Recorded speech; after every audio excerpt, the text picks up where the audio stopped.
Hey guys, my name's Mev, and these are the two most essential accessories that I use with my base spec M1 MacBook.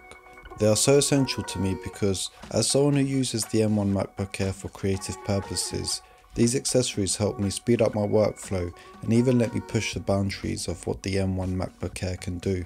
In this video, I want to show you how I benefit from using these accessories, starting with the most important one for me, and that's the Samsung T7 SSD. So my MacBook has 256GB of internal storage, and honestly, if it wasn't for video editing, I could make do with that. But I require a lot of storage because when I edit these videos, the 8GB of RAM on my MacBook fills up fast, and when that happens, editing becomes laggy.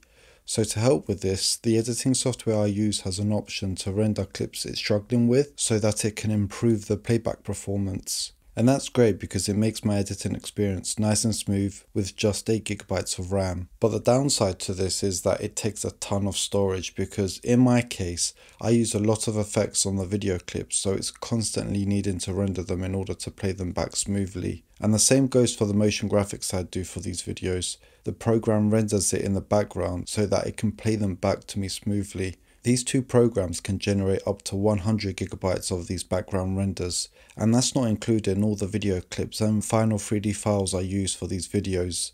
In total, one video can require around 80GB of storage, and I usually work on multiple videos at once, so you can see how 256GB can very quickly be filled. And that's why the Samsung T7 is so essential for me. I do all my editing from it so that the software can render in the background as much as it needs, and it has a fast connection which can read speeds up to 1GB per second, although with my MacBook I'm only getting speeds of 600 megabits a second. That's about 40% less than what the SSD is capable of, but nevertheless it's still fast enough.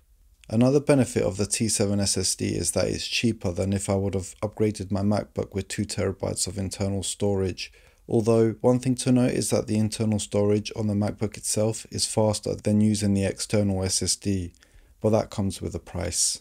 In the near future, I do plan to make a video that delves deeper into how the 8GB of unified RAM works with the M1, why background rendering helps the performance when video editing, how we can use alternative methods like proxies for editing, and I also want to explain how we can benefit from the media engine that comes when you upgrade to the M1 Pro, M1 Max and the M2s.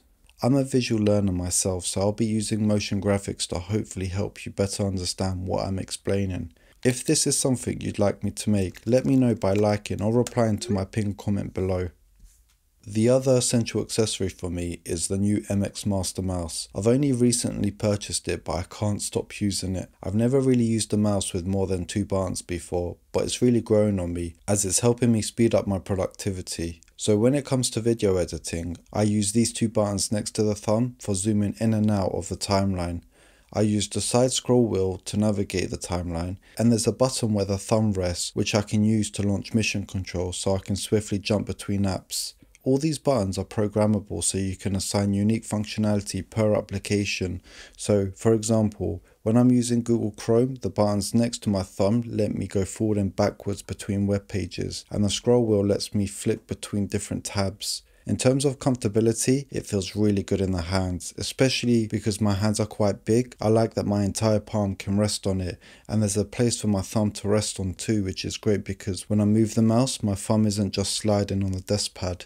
One thing that does take time to get used to is the quiet mouse clicks. You can barely hear them at all, but I definitely like this and I can see it being very useful for those who record tutorials. But another thing that takes even more time to get used to is the weight and feel. Like I said, I'm used to a very basic wired mouse, which tends to be super light and plastic. It's not bad at all, you just feel the weight of the MX mouse a little more.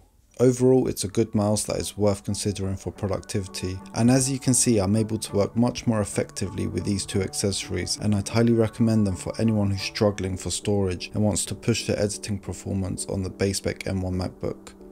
But yeah guys, thank you for watching. If you've enjoyed this, please give it a like and subscribe as I have more videos to come, so why not stick around and I'll see you later.